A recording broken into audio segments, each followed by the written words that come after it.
شیعوں کے ڈر سے بھائی شیطان کو بھی کافر کہہ کے ڈر رہا ہے. حضرت ام کلثوم کی شکل میں جا سکتی ہے تو جننی کو یہ حکم کیوں نہیں دیا گیا کہ مولا حضرت عمر فاروق رضی اللہ تعالیٰ کو قتل کر دو, آپ کا مسئلہ ہی حل ہو جائے؟ کوئی ایسی روایت اس سے پہلے یا بعد میں کوئی نکاح والی بات ہے؟ ابھی سنیں, صرف آپ نے ہی گڑی ہوئی ہے نا. میں نے گڑی ہے. جب آپ کی اپنی حدیث ہے خلیفہ اگر شیطان بھی ہو نا تو اس کی بات مان لو, وہ آپ کا مال بھی چھن رہا ہے تو اس کی بات مان لو, اطاعت کرو, اور وہ آپ کو مارتا بھی اطاعت کرو, تو آپ کیسے کہہ سکتے ہیں کہ اس کو قتل کیوں نہیں کیا؟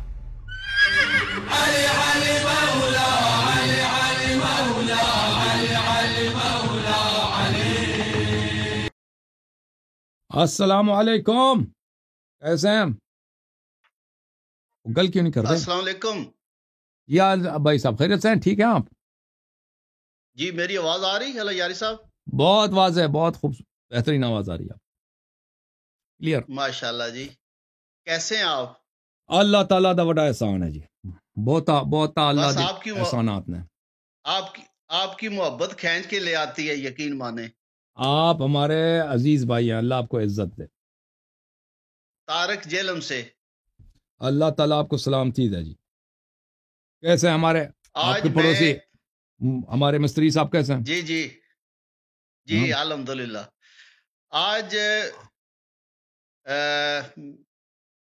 حضرت ابو بکر صدیق اور حضرت عمر رضی اللہ تعالیٰ عنہ کا میں اسلام ثابت کرنا چاہتا ہوں. آپ تقریباً ہر ویڈیو میں یہ چیلنج ہے آپ کا, تو کیا ٹائم ہے آپ کے پاس؟ بسم اللہ کریں, ثابت کریں. اس کی 4-5 دلیلیں ہیں میری. کچھ تو عقلی دلیل ہوگی اور کچھ آپ کے جو پروگرام چل چکے ہیں ان میں سے آپ کی جو زبان سے الفاظ نکلے ہوئے ہیں ان کا حوالہ دے کے میں ثابت کروں گا, اور جو میری آخری دلیل ہوگی وہ قرآن سے ہوگی کہ ان کا ایمان میں ثابت کروں گا. اوکے بھائی. تو 5 منٹ میں کوشش کروں گا 5 منٹ میں اپنی بات کلوز کروں, پھر آپ جو ہے وہ کر لینا. بسم اللہ. اللہ پاک سے میری دعا ہے کہ اللہ پاک مجھے سچ کہنے کی اور آپ کو سچ سننے کی توفیق دے اپنے حبیب کے صدقے. سب سے پہلے میں کہتا ہوں کہ میں اہل بیت سے پیار کرتا ہوں اور دل و جان سے کرتا ہوں. اب پہلی دلیل یہ ہے کہ جو کام مولا علی شیر خدا میں قربان جاؤں انہوں نے کیا, وہ کام میں کیوں نہ کروں. جو کام رسول اللہ صلی اللہ علیہ وسلم نے کیا وہ کام میں کیوں نہ کروں. حضرت علی کرم اللہ وجہ نے جو کام کیا وہ کیا ہے؟ انہوں نے حضرت ابو بکر صدیق رضی اللہ تعالیٰ عنہ کی بیعت کی ہے 6 ماہ کے بعد. تو میں ان کو, جب انہوں نے ان کی بیعت کر لی تو میں کیوں نہ انہیں مانوں؟ میں حضرت ابو بکر صدیق کو کیوں نہ مانوں؟ جب مولا علی شیر خدا نے مان لیا تو میں کیوں نہ مانوں؟ آگے چلتے ہیں. جواب دے دوں, پہلے کا جواب دے دو پھر دوسرے پہ. اچھا چلیں ٹھیک, چلو ٹھیک ہے, جواب دے دوں. چلیں جی دے دیں. اچھی بات ہے بھائی. شیطان مسلمان ہے یا کافر ہے؟ شیطان تو کافر ہی کہہ لیں. بھائی کافر کہہ لیں یا واقعا کافر ہے بھائی؟ شیطان سے بڑا کوئی کافر ہے؟ کام ہے شیطان کے وہ تو کام تو کافروں والا ہی ہے. بھائی شیطان مومن ہے, شیطان نمازی حاجی ہے, صوفی ہے, مولوی ہے یا کافر ہے؟ شیطان وہ شیطان سنت پہ ہے, شیطان قرآن و سنت پہ ہے یا کفر کے راستے پہ ہے, کافر ہے؟ ایک گل دسو نا جی. نہیں کفر کے راستے پر ہے نا جی. ہاں شیطان کافر ہے, کافر ہے. یہ صحیح مسلم ہے جناب. دیکھو جی شیطان حاجی صاحب جو ہے نا شیطان کو بیچ وہ شیعوں کے ڈر سے بھائی شیطان کو بھی کافر کہہ کے ڈر رہا ہے. چل صحیح مسلم بھائی, صحیح مسلم ہے جی. چاپ دار الفکر کتاب چھپی ہے سن 2010 میں, صفحہ نمبر 941. جیلے کو جناب حذیفہ ابن یمان فرماتے ہیں کہ میں رسول پاک صلی اللہ علیہ وسلم کے ساتھ تھا. فرمایا یکون بعدی ائمۃ لا یہتدون بہدی, میرے بعد ائمہ آئیں گے, خلفاء آئیں گے, پیشوا آئیں گے جو میری ہدایت پہ نہیں ہوں گے. چلیں کم از کم ہدایت کے راستے سے اب مسلمان ہیں, یعنی کہ ہدایت پہ نہیں. لا یستنون بسنتی, اور میری سنت کی بھی اقتداء نہیں کرتے. جو ہدایت پہ بھی نہیں ہے، سنت پہ نہیں ہے، اگر مسلمان ہے تو نام کے مسلمان ہے، وَإِلَّا ایسے مسلمانی کا بھی کوئی اتنا کفر کے زیادہ اتنا فرق نہیں ہے، جو ہدایت پہ بھی نہیں ہے سنت پہ بھی نہیں ہے، تو اگر وہ اس کو مسلمان کہہ دیں تو صرف نام کا مسلمان ہوگا، حقیقت میں مسلمان نہیں ہوگا۔ وَسَيَقُومُ فِيهِمْ رِجَالٌ قُلُوبُهُمْ قُلُوبُ الشَّيَاطِينِ فِي جُثْمَانِ إِنْسٍ، اور ان میں تیسرا جو خاصیت یہ ہے کہ ان میں ایسے لوگ بھی ہوں گے جو بالکل شیطان ہے انسان کے روپ میں۔ یہ تو واضح تکفیر ہے، ہدایت پہ نہیں ہے، چلیں کہہ سکتے ہیں کہ بھئی نام کا تو مسلمان ہوگا نا، پھر کہیں گے کہ بھئی سنت پہ نہیں ہے، جو سنت پہ نہیں وہ مسلمان نہیں ہے حقیقت میں، جو سنت پہ نہیں ہے نا۔ تو پھر یہ جب کہہ دیا کہ وہ بالکل شیطان ہے انسان کے روپ میں، یہ تو بالکل پتہ چل گیا کہ تکفیر کر دی پیغمبر صلی اللہ علیہ وسلم۔ تو قلت کیف اصنع یا رسول اللہ ان ادرکت ذلک، اگر میں وہ ضمانت دیکھ لوں، مجھے ایسے وہ امام مل جائیں، وہ خلفاء مل جائیں، تو میں کیا کروں؟ تو فرمایا تسمع وتطیع للامیر وان ضرب ظهرك واخذ مالك فاسمع واطع، تو تم اس امیر کی طاعت کرو، وہی جو شیطان ہے اس کی طاعت کرو، اس کی بات مانو، تجھے کوڑے بھی مارے، تیرا مال بھی ظلم کے ساتھ زبردستی چھین لے، پھر بھی اس کی طاعت کرو۔ تو آپ جو فرماتے ہیں نا کہ امیر المومنین علیہ السلام نے بیعت کیا، ہم تو نہیں مانتے کہ بیعت کیا، چلو مان لیا بیعت کیا، تو جب آپ کے پاس اپنی حدیث ہے کہ شیطان بھی خلیفہ بن جائے نا تو اس کی طاعت کرو۔ جب آپ کے تو اس سے اس کا اسلام کا کیسے، اگر تم کہتے نا کہ شیطان حاجی ہے، شیطان قرآن و سنت پر ہے، شیطان کے اسلام کا تم معتقد ہو تو چلو ٹھیک ہے، خلفاء کا بھی اسلام ثابت ہو جائے گا۔ اگر شیطان کو تم مسلمان نہیں سمجھتے تو پھر صرف بیعت کرنے سے، کسی کو خلیفہ کہنے سے خلیفہ مسلمان نہیں بنتا۔ جی مزید بولو۔ جی اسی طرح خلیفہ دوم حضرت عمر فاروق رضی اللہ تعالیٰ عنہ نے جب وہ خلیفہ بن گئے تو مولا علی شیر خدا نے چیف جسٹس کا عہدہ لیا، تو ان کی بھی مطلب ہے بیعت کر لی۔ اگر یہ دونوں نام جو ہیں اسلام میں، یا جیسے آپ نے کہا پیچھے قرآن میں کہ ان کے ایمان اضف ہو چکے ہیں، نہ اعمال اضف ہو چکے ہیں، تو پھر مولا علی شیر خدا نے ان پہ بیعت کیوں کی، دونوں کے ساتھ تعاون کیوں کیا؟ جواب تو مل چکا ہے نا، پچھلے والے حدیث سے جواب سب آ گیا نا، تو مزید جی پچھلے والے سے چلیں اس کو لے لیں۔ اور بھائی چیف جسٹس کو ہم نہیں مانتے کہ امیر المومنین ایسا ایک دن کے لیے بھی ان کے قاضی بنے، یہ کسی کتاب میں ایسے آپ کے مولویوں نے مشہور کر دیا کہ چیف جسٹس بنے تھے، کوئی چیف جسٹس کوئی گورنر کچھ نہیں بنے تھے، لیکن مان بھی لینا تو پچھلے حدیث سے ثابت ہو گیا، بھائی ختم ہے معاملہ ختم۔ تیسرا دلیل ہے اسلام کے لیے، چلیں ٹھیک ہو گیا۔ جی آپ کہتے ہیں کہ حضرت ام کلثوم کا رشتہ جو ہے جب انہوں نے مانگا تو مولا علی شیر خدا نے انکار کیا، تو حضرت ابو بکر نے، وہ جابر تھے، ظالم تھے، انہوں نے کہا کہ میں برباد کر دوں گا، میں آپ کی جو فصلیں ہیں تباہ کر دوں گا، میں کوئی الزام لگا کے آپ کے ہاتھ کاٹ دوں گا۔ تو اس ڈر کی وجہ سے حضرت علی کرم اللہ وجہ کے چچا نے کہا کہ ٹھیک ہے یہ رشتہ آپ میرے والے کریں، میں جانوں اور حضرت عمر جانے۔ تو ایک جنینی کو حضرت ام کلثوم کی شکل میں حضرت عمر فاروق رضی اللہ تعالیٰ عنہ کے نکاح میں دے دیا۔ مجھے آپ یہ بتائیں، میں آپ کی بات مانتا ہوں، یہ الفاظ ہیں آپ کے جو آپ نے کیے ہوئے ہیں پروگرام میں، اگر جننی حضرت ام کلثوم کی شکل میں جا سکتی ہے تو جننی کو یہ حکم کیوں نہیں دیا گیا کہ مولا حضرت عمر فاروق رضی اللہ تعالیٰ کو قتل کر دو، آپ کا مسئلہ ہی حل ہو جائے؟ یا اس سے پہلے کوئی روایت سنی ہے ایسی کہ کوئی جننی جو ہے وہ زوجیت کے حق ادا کرے، یا اس کے بعد کوئی روایت سنی ہے؟ یہ تو پھر وہ جیسے آپ ہنستے ہیں نا، ہنسنے والی بات ہے اس میں، تو اور کوئی حقیقت نہیں ہے اس کی۔ اوکے جناب، چلے آپ جواب دے دیں۔ اچھا دیکھیں کہ اس کو بولا کہ جن کو کیوں قتل نہ کرو، جب آپ کے اپنی حدیث ہے کہ خلیفہ اگر شیطان بھی ہو نا تو اس کی بات مان لو، وہ آپ کا مال بھی چھن رہا ہے تو اس کی بات مان لو، اطاعت کرو، اور وہ آپ کو مارتا بھی اطاعت کرو، تو آپ کیسے کہہ سکتے ہیں کہ اس کو قتل کیوں نہیں کیا؟ ٹھیک ہے نا، یہ تو نہیں کہہ سکتے اس کو قتل، جب آپ کے اپنی کتاب شریعت میں یہ وہ ظلم کر رہا ہے، وہ میری بیٹی سے زبردستی شادی کر رہا ہے، تو میں اسے قتل کیوں نہ کروں؟ ٹھیک ہے بھائی، جب اس کہہ دیا کہ بھائی میں اس کا جواب دے دیتا ہوں، تو جب کہہ دیا آپ کے اپنی شریعت میں ہے کہ اس کو قتل نہیں کر سکتے، میں اس کو اطاعت کر سکتا ہے، ٹھیک ہے نا، جب وہ اس کا مال بھی چھین لے، وہ شیطان بھی ہے، جو بھی اس کی اطاعت کریں، اس کی بات سن لیں، وہ آپ کو مارتا ہے، آپ کا مال لے لیتا ہے، اس کی مخالفت نہیں کرنا، تو پھر یہ صحیح حدیث بھی ہے، تو رسول اللہ صلی اللہ علیہ وسلم کی سنت کی مخالفت تو کافر ہی کر سکتا ہے نا، مسلمان تو نہیں کر سکتا.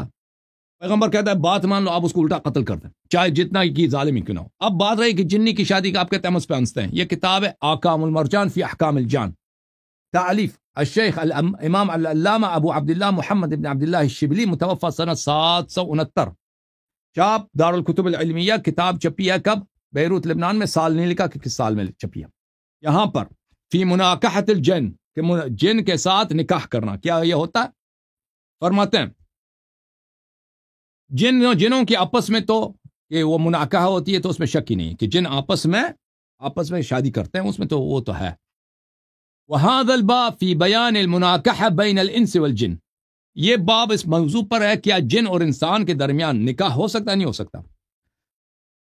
أَحَدُهُمَا فِي بَيَانِ إِمْكَانِ ذَلِكَ وَوُقُوعِهِ وَالثَّانِي فِي بَيَانِ مَشْرُوعِيَّتِهِ. پہلی بات یہ کہ کیا یہ ممکن ہے، اگر ممکن ہے تو کیا جائز بھی ہے یا نہیں ہے. اما الاول فنقول، پہلی جو مقام ہے مقام امکان پر کہ کیا یہ ہو سکتا ہے ایسی چیز یا نہیں. پہلی بات یہ ہے کہ عزیزو، جن جو ہے نا، جو لوگ جن پہ ہنستے ہیں وہ قرآن مجید کو نہیں مانتے. جن پہ کوئی مسلمان نہیں ہنستا. جن پہ کافر ہنس سکتا ہے، یہود نصارہ ہنس سکتے ہیں، بھائی جو ایتھیسٹ لوگ ہنس سکتے ہیں، لیکن ہم مسلمانوں کا قرآن مجید میں ایک سورہ ہے، سورہ جن کا، ٹھیک ہے نا. جن ایک حقیقت ہے، اتنے شیطان بھی جن ہے، جن میں مسلمان بھی ہو. یہ آپ کو پتہ ہے نا، یہ تو بتانے کی ضرورت نہیں ہے نا بھائی صاحب. جی بالکل صحیح. جن کو تو سب مانتے ہیں، جن کو سب مسلمان مانتے ہیں.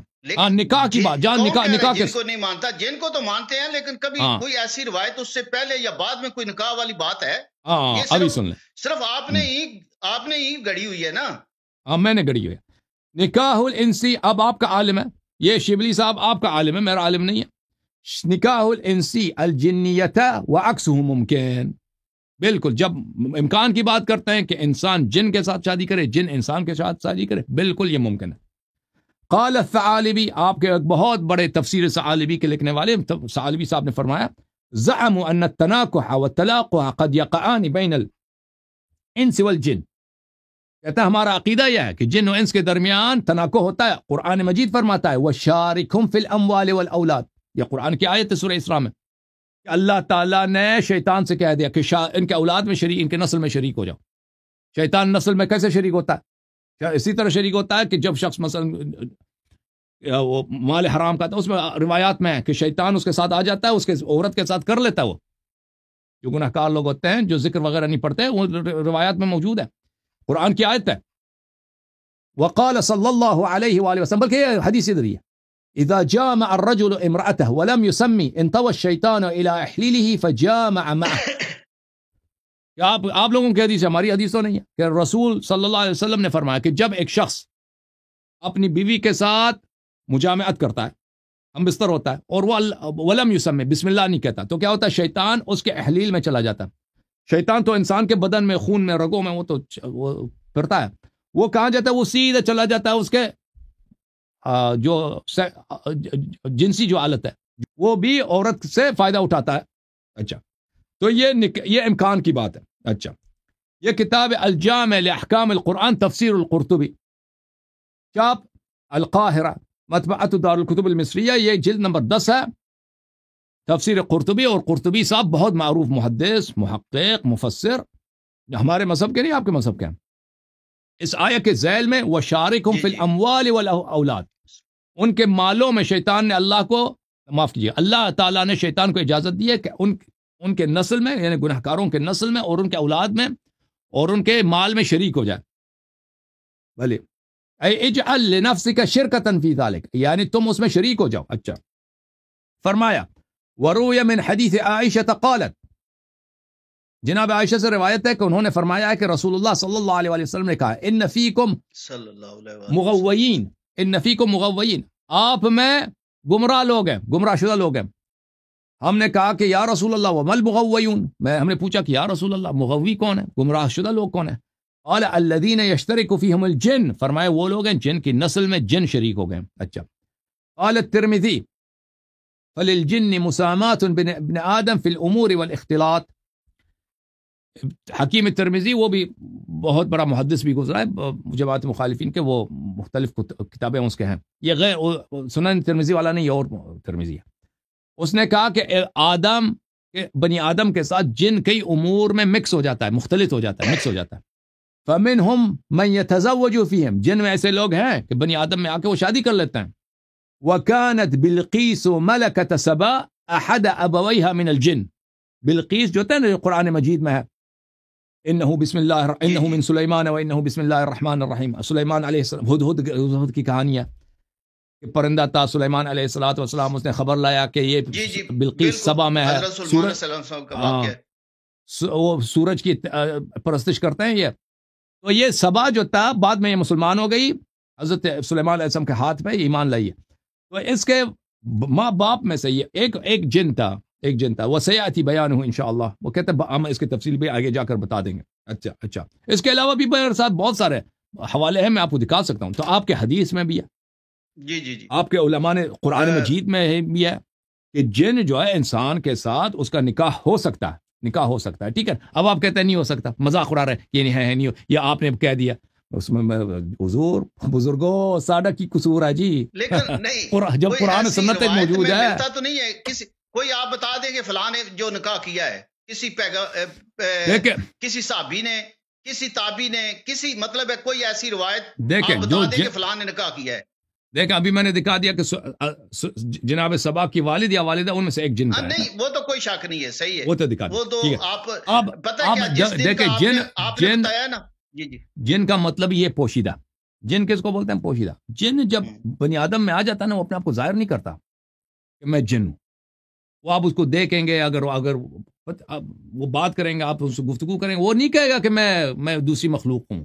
وہ اس بات کو بہت ہی برا سمجھتے ہیں اس بات کو. اور اگر کوئی شخص، اگر کسی کو پتہ چل جائے کہ کوئی جن ہے اور وہ اس کے راز فاش کرے گا تو اس کو بہت سخت سزا دیتے ہیں. یہ جو لوگ جن وغیرہ سے تعلقات رکھتے ہیں نا، جو لوگ ہوتے ہیں منتر جنتر کرتے ہیں، صحیح بالکل، ہاں، ان پہ بہت پابندی ہوتی ہے کہ ان کے راز فاش نہ کریں جنوں کی. اور ان کو اگر کوئی جن نظر آتا ہے دوسروں کو نہ بتائیں کہ فلان جگہ جن ہے.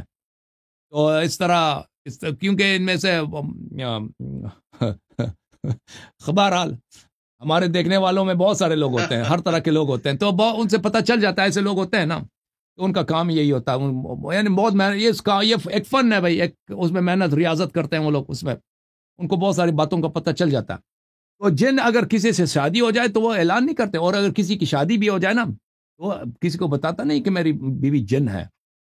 اور پھر لوگ بھی کیا کہیں گے کہ بھائی اس کی بیوی جو وہ، پھر اس کا زندگی معاشرہ میں ابھی پتہ چل جائے نا فلانی جن ہے، اس کا وہ رہ سکے گا معاشرے میں؟ وہ اس کی زندگی جہنم بن جائے گی بھائی. وہ کیا ہوگا اس کے ساتھ؟ اسی لیے دنیا میں کبھی دیکھیں، جن میں ہمارا ایمان ہے، جن وغیرہ نکاح وغیرہ ہو سکتا ہے، لیکن وہ اگر ایسا ہوا ہے تو وہ ظاہر نہیں کرتے. یا جن بہت سارے کام کرتے ہیں نا، جنات، لیکن وہ ہمیں لوگوں کو نہیں بتاتے کہ جس نے یہ کام کیا وہ جن ہے. وہ تو بہت مشکلات کے ساتھ پتہ چل جاتا ہے، نادراً پتہ چل جاتا ہے فلان کام جو ہے جن کا کام ہے، بنی آدم کا نہیں. اللہ یاری صاحب، میں دوبارہ اس سوال کو ریپیٹ کروں گا کہ جب دشمن اتنا ظالم ہے کہ وہ ہاتھ کاٹنے پہ اتر آیا ہے، زبردستی شادی کر رہا ہے، تو اسی جننی کو اگر حکم دیتے کہ اس کو قتل کر دو تو یہ ٹھیک نہیں تھا؟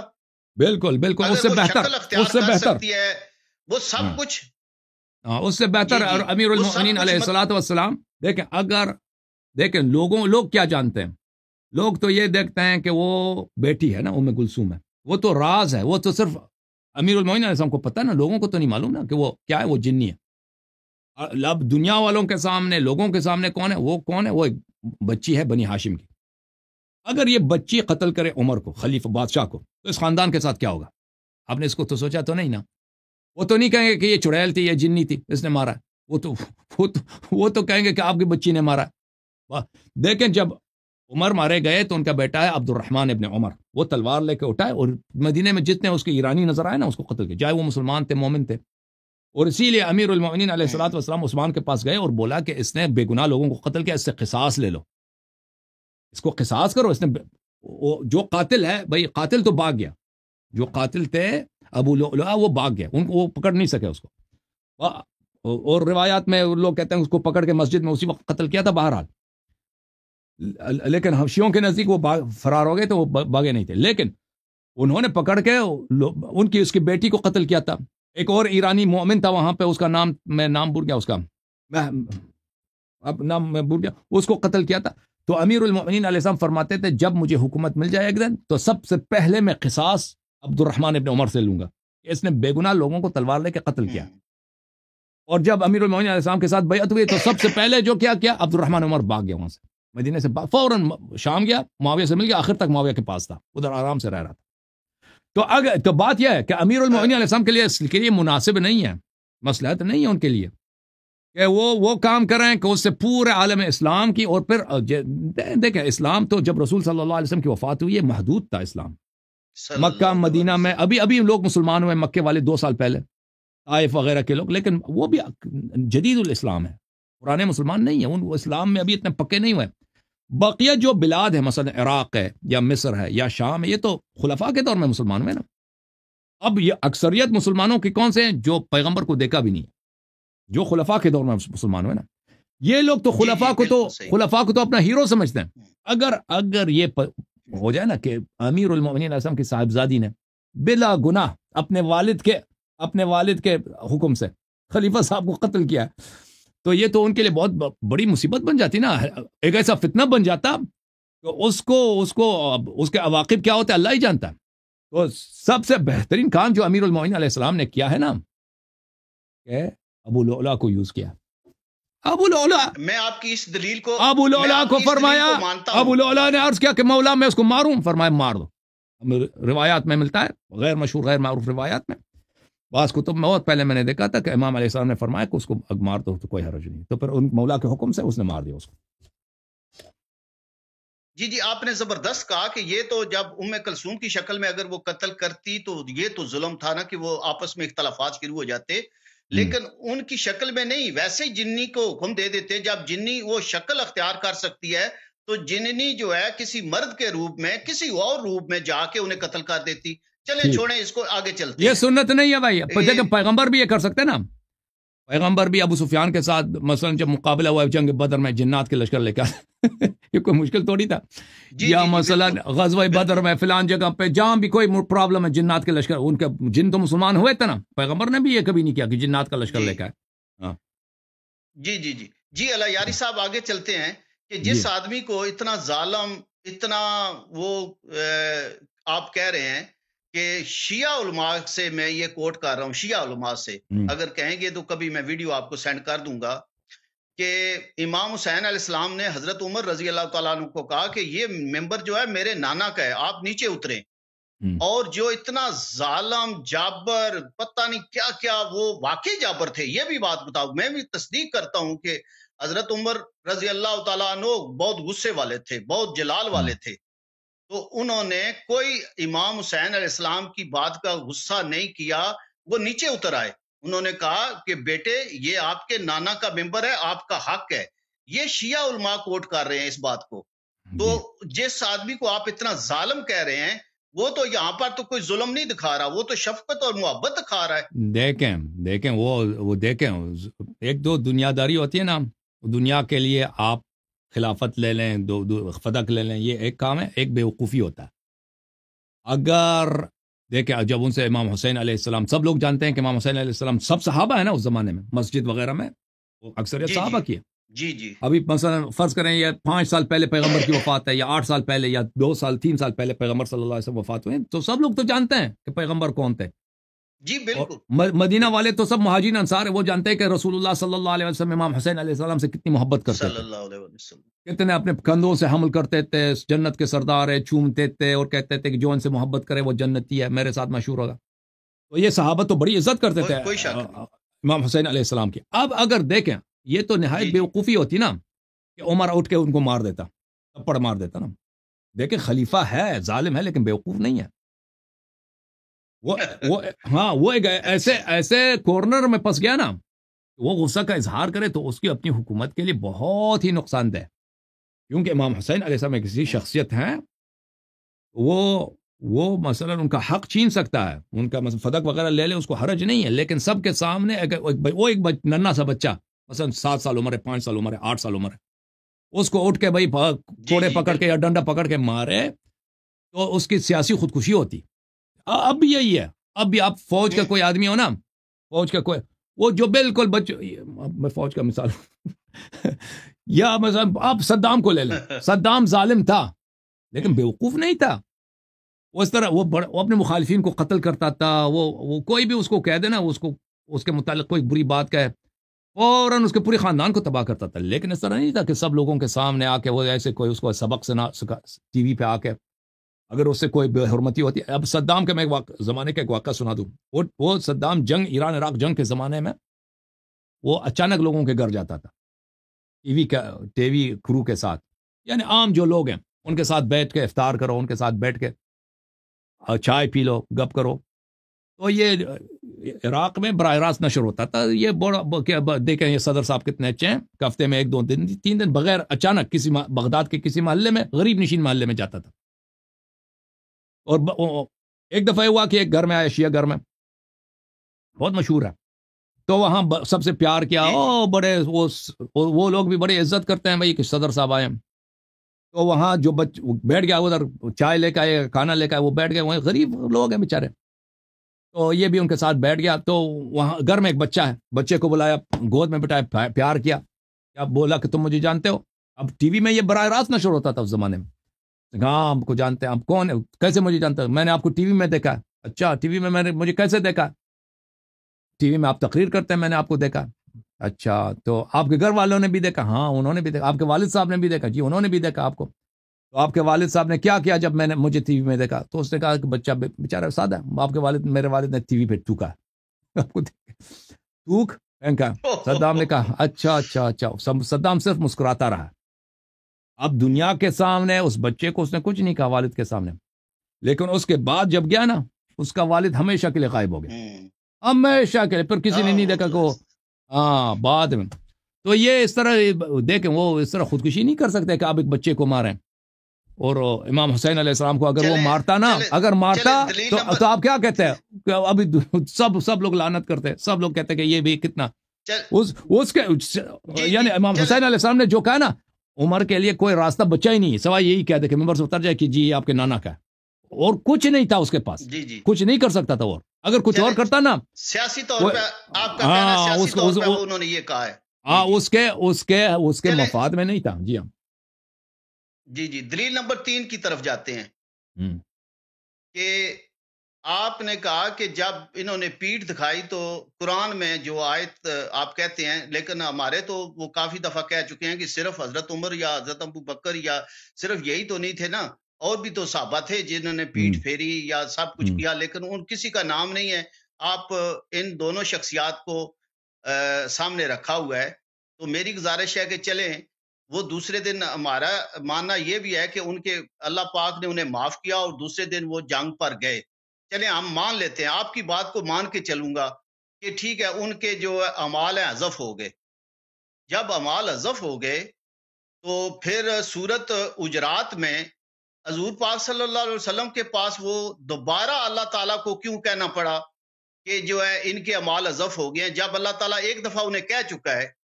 اور دوسرا یہ ہے کہ وہ حضور پاک صلی اللہ علیہ وسلم کے پاس پھر وہ کیا لینے آئے ہیں؟ جب اللہ تعالیٰ نے انہیں کہا کہ ان کے اعمال حذف ہو چکے ہیں، تو حضور پاک صلی اللہ علیہ وسلم نے انہیں کیوں اپنے پاس بٹھایا؟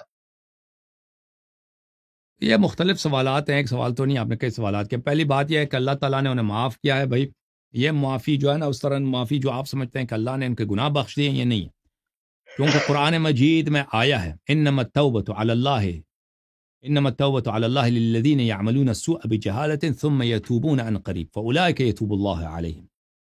توبہ صرف ان لوگوں کی ہے جو کوئی عمل غلطی سے کرتے ہیں اور فوراً توبہ کرتے ہیں، تو ان لوگوں کو اللہ بخشتا ہے.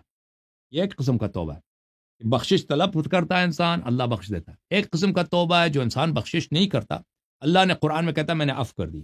یہ جو دوسری قسم کی عفو ہے نا، یہ اس کا مطلب بخشش نہیں، اس کا مطلب ہے عدم استعجال عقاب.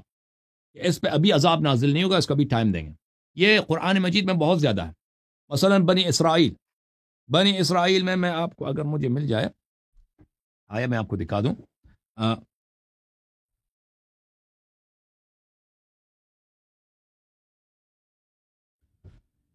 قرآن مجید میں سورہ مبارکہ مائدہ میں یہ آیات ملاحظہ فرمائیے. یہ قرآن مجید کی تفسیر ہے، تفسیر السمرقندی بحر العلوم محمد ابن احمد ابو لیث سمرقندی کی تفسیر جزء اول چھاپ دارالفکر سنہ 2010 میں چھپی، اور یہ کوئی شیعہ تفسیر نہیں ہے کہ ہم شیعہ تفسیر دکھا رہے ہیں۔ اچھا، یہ آیات جو ہے سورہ مائدہ دیکھ رہے ہیں، یہ آیہ نمبر 12-13 جو ہے یہ بنی اسرائیل کے متعلق ہیں۔ اچھا، بنی اسرائیل کیسے لوگ ہیں؟ میرے عزیز لوگ، فبما نقضهم میثاقهم، انہوں نے اپنی میثاق کو نقض کیا، لعناہم، ہم نے ان کو لعنت کی، وجعلنا قلوبہم قاسیہ، اور ہم نے ان کے کیا کہ ان کے دلوں کو سخت بنایا۔ اچھا، ہم نے ان کو لعنت کیا ہے اور ان کے دلوں کو سخت بنایا۔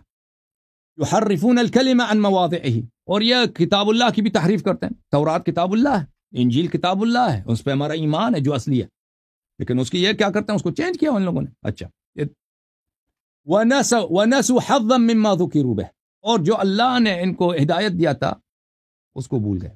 اللہ کی جانب سے جو شریعت، جو ہدایت، جو تقوی پرہیزگاری کے جو احکام تھے، یہ لوگ بھول گئے، اس کو چھوڑ دیا ان لوگوں نے۔ وَلَا تَزَالُ تَطَّلِعُ عَلَى خَائِنَةٍ مِّنْهُمْ، اور اے نبی صلی اللہ علیہ وسلم تو ہمیشہ ان سے غداری دیکھتا ہے، غداری الا قلیلا منہم، مگر کم لوگ۔ فاعف عنہم واصفح، ان کو معاف کرو، اے اللہ تو نے لعنت کیا، نبی صلی اللہ علیہ وسلم کو درگزر کریں، واصفح، ان کو معافی دیں اور ان کو درگزر کریں، ان اللہ یحب المحسنین، اللہ محسنین کو پسند کرتا ہے۔ ملاحظہ فرمائیے اس کی شرح میں کیا فرماتے ہیں، یعنی لا تزال تطلع على خائنة منهم، لا يزال تظهر لكم منهم الخيانة ونقض العهد، ہمیشہ یہ خیانت، غداری اور نقض عہد کرتے ہیں آپ سے۔ اچھا، الا قلیلا منهم فاعف عنهم، یعنی اترکهم فلا تعاقبهم، ان کو عفو کرو، عفو سے کیا مراد ہے، یا ان کو چھوڑ دو، ان کو ابھی سزا نہ دو، ابھی ان کو عقاب نہ کرو۔ واصفح، یعنی ابھی ان کو چھوڑ دو، ان اللہ یحب المحسنین۔ اچھا، میں آپ کی خدمت میں ایک اور آیت قرآن مجید میں سورہ بقرہ کی آیت میں آپ کو دکھا دوں، اللہ آپ کو جزائے خیر دے۔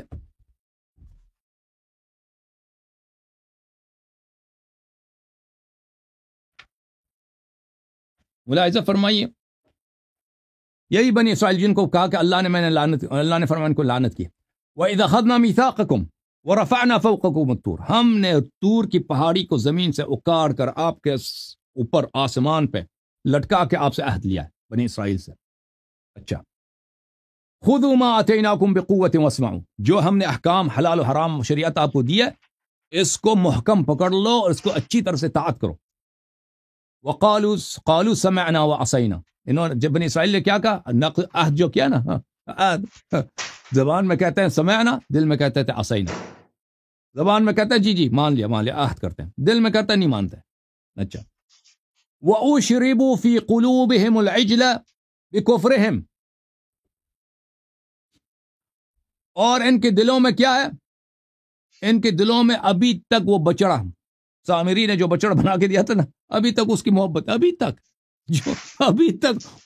اب وہ اس کا سامری جو ہلاک ہو گیا، سب کچھ عذاب آ گئی، اس کے باوجود ابھی تک اتنے معجزات، ابھی طور کی پہاڑی بھی ان کے اوپر کھڑا کر دیا نا، دل میں زبان میں موسیٰ علیہ السلام سے کہہ رہے ہیں کہ جی ہم عہد کر رہے ہیں، دل میں کہتے ہیں نہیں مانتے، دل میں کس کی محبت ہے، ابھی اس بچڑے کی محبت ہے، ان کے دل میں رچی بسی ہے بچڑے کی محبت۔ قل بئس ما یأمرکم بہ ایمانکم ان کنتم مؤمنین، ان سے کہہ دو کہ اللہ تعالی آپ کو بہت ہی بری جو ہے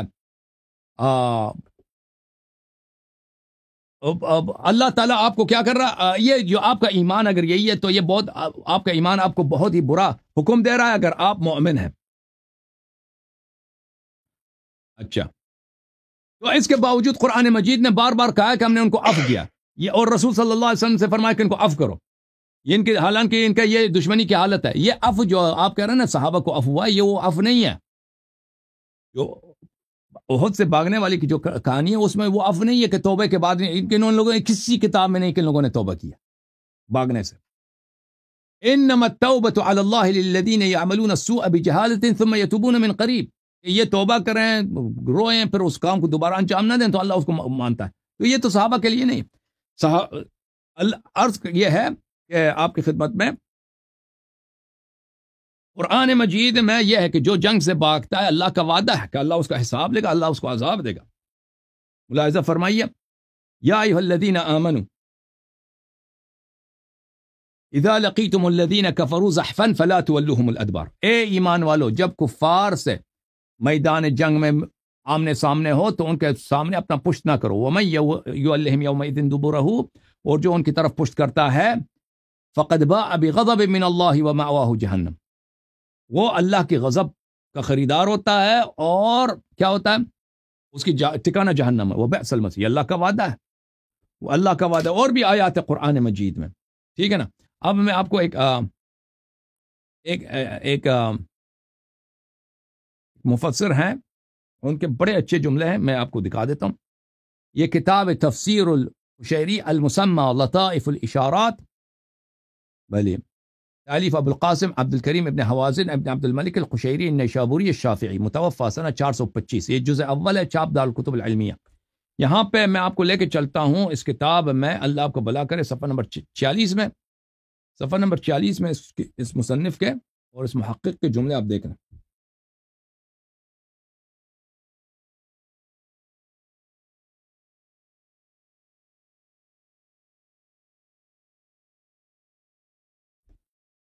یہ فرمایا کہ بنی اسرائیل نے یہ سب کچھ کیا نا، غدار ہیں، فلان ہے، انہوں نے موسیٰ علیہ السلام کو تنگ کیا، ارنا اللہ جہرتان اخذتکم الصاعقہ، سب یہ جتنے بنی اسرائیل کی تو بہت کہانیاں قرآن میں۔ اچھا، ثم عفونا عنکم من بعد ذلك، اللہ نے فرمایا کہ میں نے تجھے عفو کر دی بنی اسرائیل سے۔ فرمایا سرعۃ العفو علی عظیم الجرم تدل علی حقارت قدرت المعفو عنہ یشہد لذلك قوله تعالی، یہ جو ہے کہ اللہ تعالیٰ نے کہا کہ یہ عفو کیا ہے، اس کا مطلب یہ نہیں ہے کہ اللہ تعالیٰ بنی اسرائیل میں اسے روز قیامت حساب نہیں لے گا کہ تم نے بچڑے کی پرستش کی وغیرہ، تیرے دل میں بچڑے کی محبت ہے۔ یہ سرعت العفو، اس کا مطلب یہ ہے ان کی حقارت کی دلیل ہے، بنی اسرائیل کی حقارت کی دلیل ہے کہ ابھی اللہ تعالیٰ یہ اس لائق نہیں کہ اللہ تعالیٰ ان پہ ابھی فوراً عذاب نازل کرے۔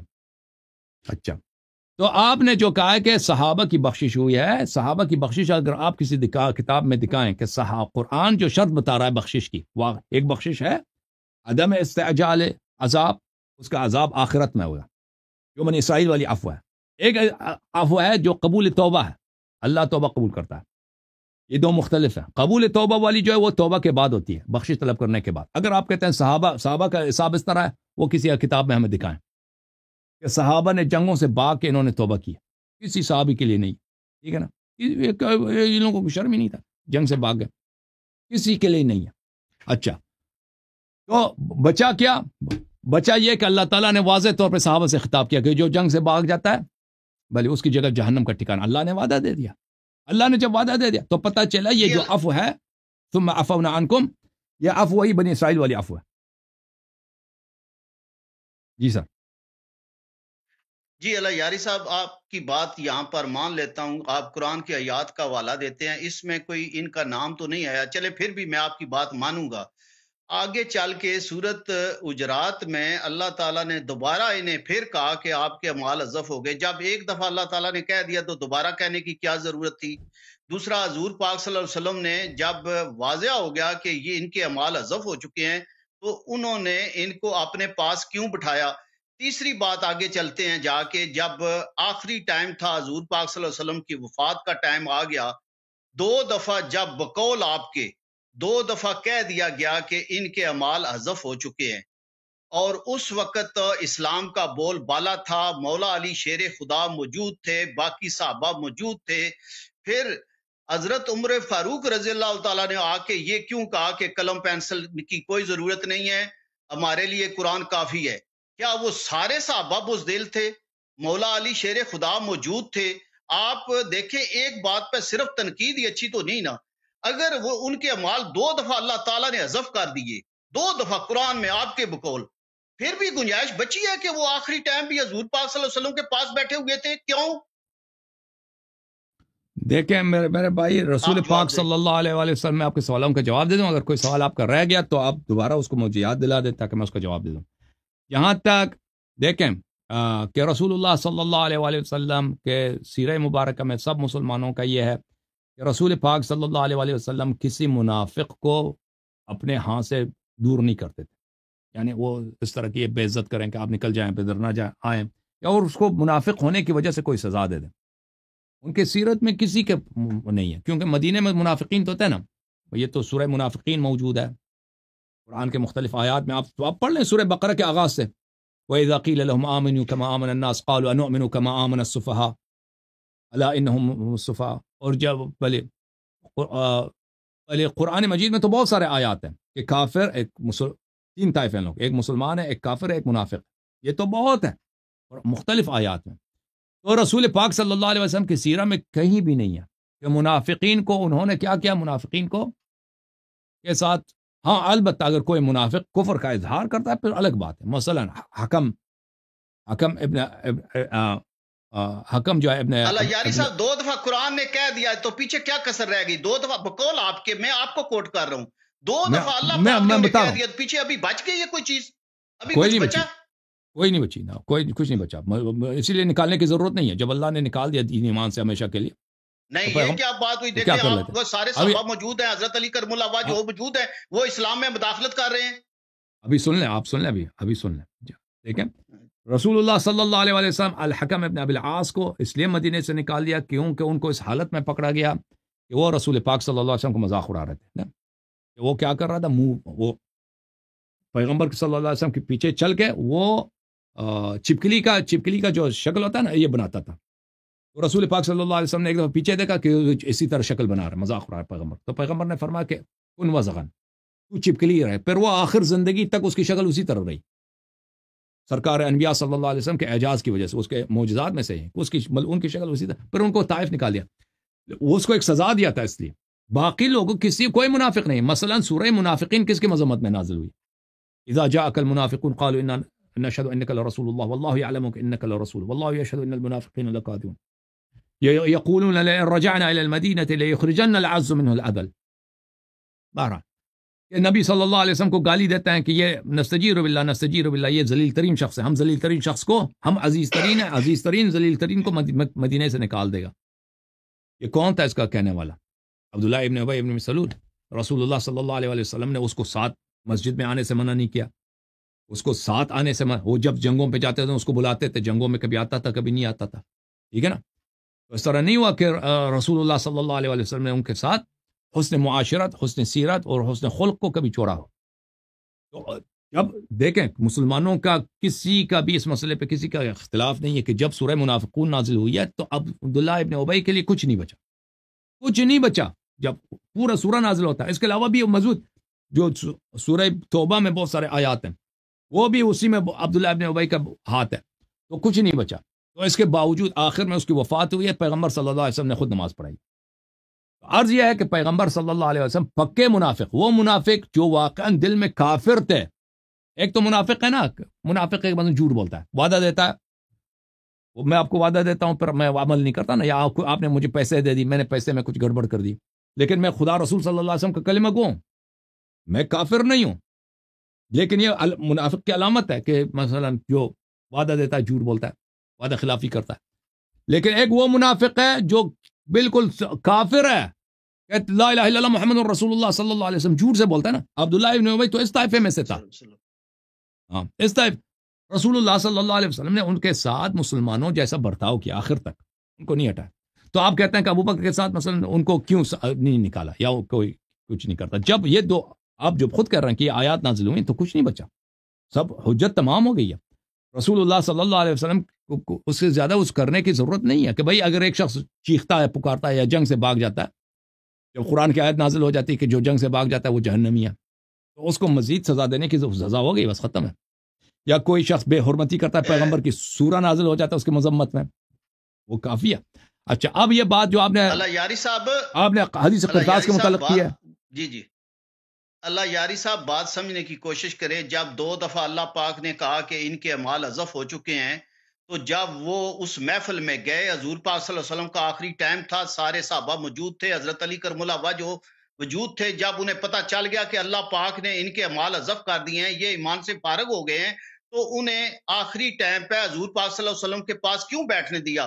یہ سارے صحابہ اتنے کمزور تھے کہ اللہ تعالیٰ 2 دفعہ کہہ چکے ہیں، اور مولا علی شیر خدا پاس بیٹھے ہوئے ہیں، باقی صحابہ بیٹھے ہوئے ہیں، وہ کوئی نہیں بول رہے. اور حضرت عمر فاروق رضی اللہ تعالیٰ کہہ رہے ہیں کہ قلم پینسل کی ضرورت نہیں ہے، ہمارے لیے قرآن کافی ہے. آپ بات کو سمجھیں، صرف تنقید کرنا ٹھیک نہیں ہے. آپ دیکھیں امت مسلمہ، حضور پاک صلی اللہ علیہ وسلم کی امت کو آپ اختلافات ختم کریں، آپ شیعہ سنی بھائی بھائی بنیں، جو چند چیزیں ہیں ان کو آپ مانیں تو بہتر رہے گا. 1400 سال ہو گئے ہیں، پہلے بھی اختلافات چل رہے ہیں، آگے بھی چلتے رہیں گے. یہاں پر کچھ بچا نہیں ہے. جب 2 دفعہ قرآن میں آپ نے کہا کہ ان کے اعمال حذف ہو گئے ہیں، پھر آخری ٹائم پہ وہ وہاں پر کیا لینے گئے؟ اگر گئے بھی تو مولا علی شیر خدا نے کیوں نہیں کہا کہ جی آپ رہنے دیں، میں جانوں، میرا کام جانے، کہ میرے وہ سسر بھی ہیں، وہ ان کے دوست بھی ہیں، وہ چچا زاد بھائی بھی ہیں. تو جب کلیئر کٹ پتہ ہے کہ ان کے اعمال قرآن میں حذف ہو چکے ہیں، تو پھر بھی ان کی بات چلی، مولا علی شیر خدا اپنے پاس خاموش بیٹھے رہے. یہ کوئی بات ہضم نہیں ہوتی. آپ جواب دیں. اچھی بات ہے.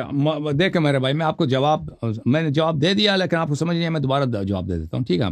یہ صحیح بخاری ہے، چاپ دار حیات تراث العربی سنہ 2001 میں چھپی ہے. یہاں پہ صفحہ نمبر 897 میں ملاحظہ فرمائی. یہ کتاب التفسیر ہے، کتاب التفسیر ہے. اچھا، کتاب التفسیر میں تفسیر سورہ منافقین ہے، تفسیر سورہ منافقین ہے. ہاں، سوا نہیں معلوم تفسیر سورہ کون سی سورہ ہے. اچھا، بہرحال تفسیر سورہ منافقین ہے. وَإِذَا رَأَيْتَهُمْ تُعْجِبُكَ أَجْسَامُهُمْ وَإِن يَقُولُوا تَسْمَعْ لِقَوْلِهِمْ. یہ سب آیات عبداللہ ابن ابی کے لیے یہاں پہ لکھی ہے. اس میں سے آیات میں سے ایک ہے، میں 1 منٹ میں،